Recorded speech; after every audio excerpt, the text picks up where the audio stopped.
Hello and welcome to Dimsy's Domain. Today we're going to be talking about the 3 alphas of Dragon Ball Super in this Tournament of Power arc. What are you talking about? Who?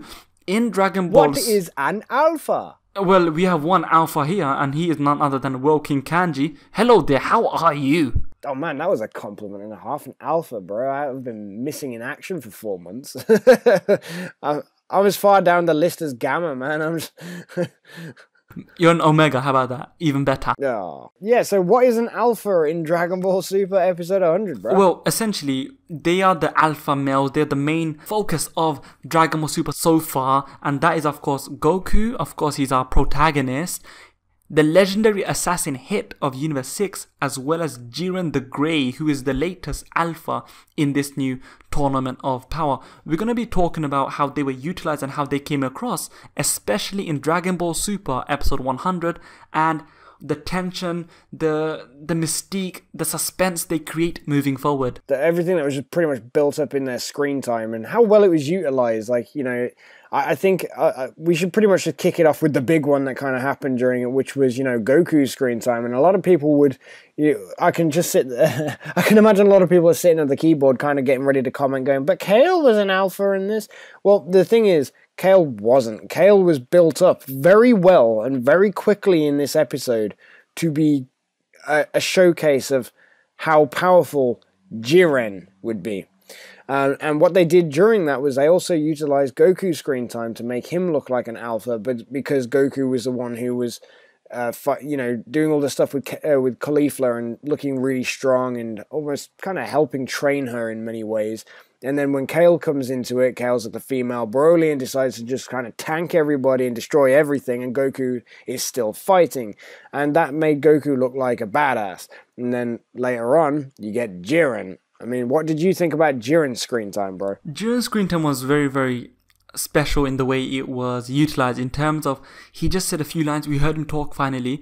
I kind of wanted his voice to be even more deeper, in all honesty, but it is what it is. I can't really complain. But what I do like is the fact that the way they utilize his pose, he had minimal movement, and that's very effective to a very agile, big woman such as Kale. She's a monster. She's moving and grooving and absolutely destroying everything, the scenery, everyone as well. And Jiren, with very minimal movements, disposes of her. But if we were to rewind about Goku, I got a question for you. Do you think that Goku's struggle or perceived struggle against Super Saiyan Berserk Kale hurt his character as being a credible threat, or makes him less believable when he's going up against someone like Jiren in the future, or someone like Hit, who we will talk about after this? Well, in answer to your question, no, I don't think it damages the character at all. In fact, I actually think it makes it more interesting, because if you've got a character who's like, let's say is so strong, never loses against anything, has that kind of Superman-like aspect to everything, their opponents just look like they're being set up to be knocked down. Their opponents, you can build them up as big as you want, but you're just going to go, yeah, well, Goku's going to win because Goku's such a tank. We've only ever seen him win. Like, and all this kind of stuff, you just kind of, you've got this kind of false illusion that Goku is just going to beat the crap out of him. Excuse me. That doesn't always affect it in a negative way, but in this instance it does, because previously, for the last couple of seasons, they've just been showing Goku to be like, this guy could be a bit of a trouble for you, Goku, but I'm sure you've got this. And then Goku ends up beating them with some pretty crazy powers anyway. So the best thing that they can do now is to make Goku look weak and make Jiren look so strong. It's like that build-up to when they first fought Frieza, where you thought there is no possible way they can win this, which gave you way more tension. And then it gave you the thing with Cell, with all the power jumps and everything. You're thinking, without the hyperbolic time chamber, Goku is screwed. And you're just thinking about all of this stuff that's going across there. But without that tension and without Goku being portrayed as relatively beatable, there is none to be gained. And I think that it also perfectly sets up for, and if this is true, and it's been heavily speculated, that it perfectly sets up for a new transformation on Goku's part, for him to overcome these odds. As you said, against Frieza, it was an impossible situation, and then, ooh, whippy-doo, Goku was able to get through it. Let's talk about the legendary assassin. He was cool as a cucumber, a purple cucumber who has a very questionable designed head. I think that I think that as once again the way he disposed of Narirama, that robot, that survival butt, as it was hyped up in the transitional episodes beforehand, and just the way he was interacting with Caulifla, saying that, oh, this is bad, and he's like, no, it's not, this is bad for Kale, when he notices and he appreciates that Jiren is very strong. And of course there was that during the final few scenes, there was a little stare down between Hit and Jiren. And one thing we know from a lot of storytelling, be it anime, be it movies, be it wrestling, we know that the strong guys always acknowledge each other, even when they are within a lot of people. So among these 80 people, the strong guys will recognize each other, and they'll just disregard everyone else as either weakling, fodder, or someone they're able to be if push comes to shove.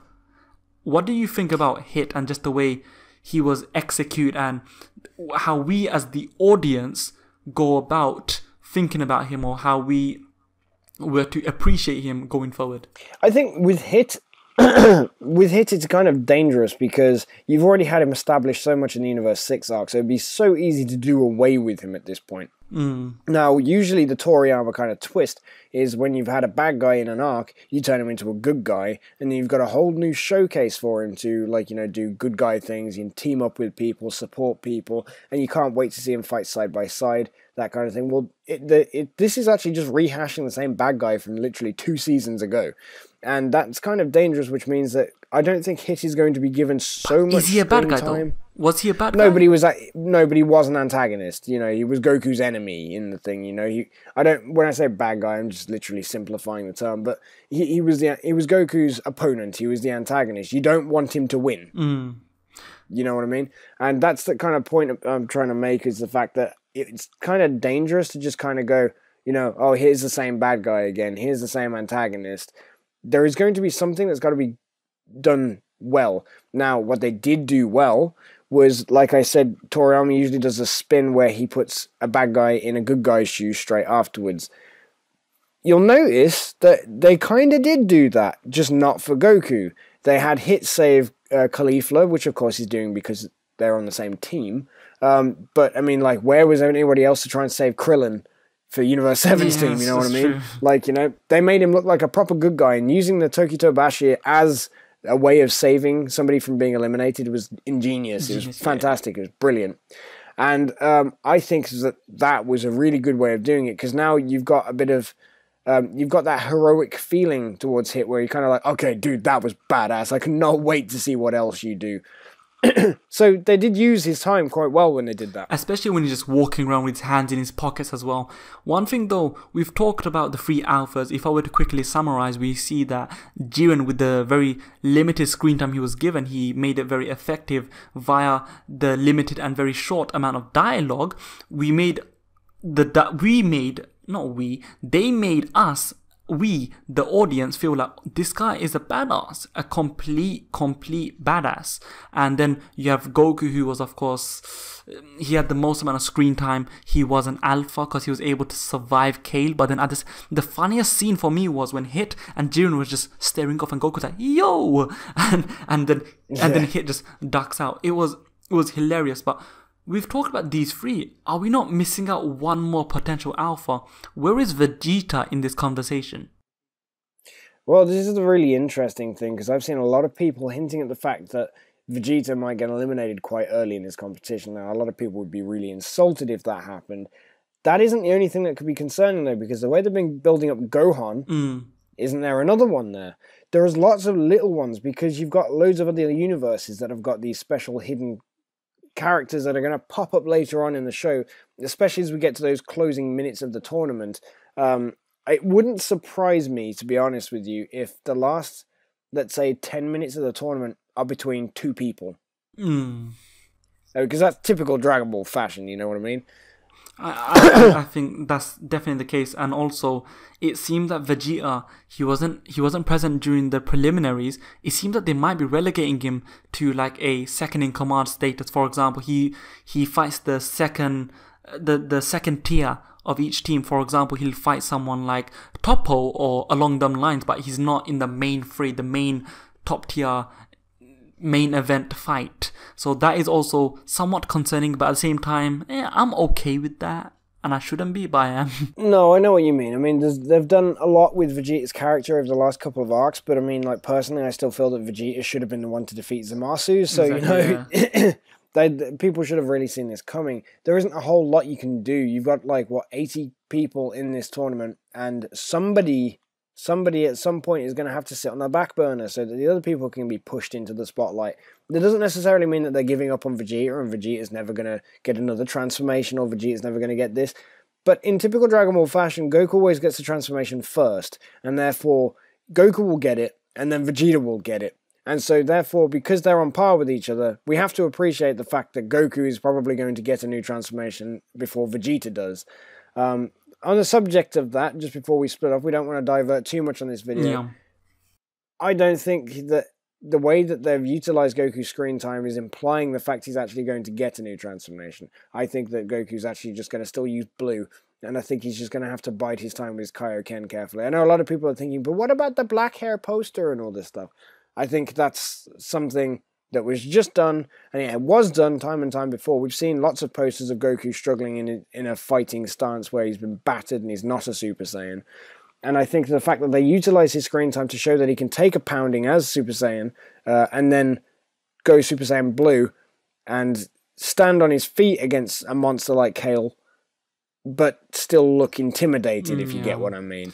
Yeah, and also, after his little fight with Kale, he had no scratches, his gi was completely intact, so how much he truly struggled is still a question, but I guess I don't want to anger the power scalers too much. So, with that being said, I've spoken to this wonderful man, World King Kanji, about the free alphas of Dragon Ball Super. But what I want you to do is, if you were to check out his channel, check out all of his videos talking about, he does Fury videos, he draws, he does a fusion challenge, which I'm still the champion of, I don't care what anyone says, but the point is, make sure you check him out, please. He does excellent content, the most unique content as well. You're not going to find anyone like him. Check him out, subscribe to him, and like this video. Comment your thoughts down below. Who is the main alpha, especially from this episode, Dragon Ball Super episode 100. Yep, as I said earlier, like, share, comment and subscribe with your scouter. You may now exit Dimsy's domain. Thank you, goodbye, don't die. Bye!